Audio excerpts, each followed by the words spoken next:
which White House official made the decision to bar the AP reporter from the Oval Office and the diplomatic reception room last night? Well, first of all, let me just set the record straight.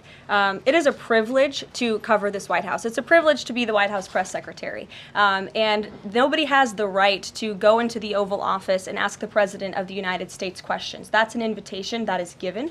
And there are hundreds of outlets on this campus, many of you in this room who don't have the privilege of being part of that pool every single day and getting to ask the President questions. We reserve the right to decide who gets to go into the Oval Office, and you all have credentials to be here, including the Associated Press, who is in this briefing room today. But isn't it retaliatory in nature is the argument, because there's a reason that the AP was barred, which they said was because they're not using the phrase Gulf of America, they're using Gulf of Mexico in line with their standards.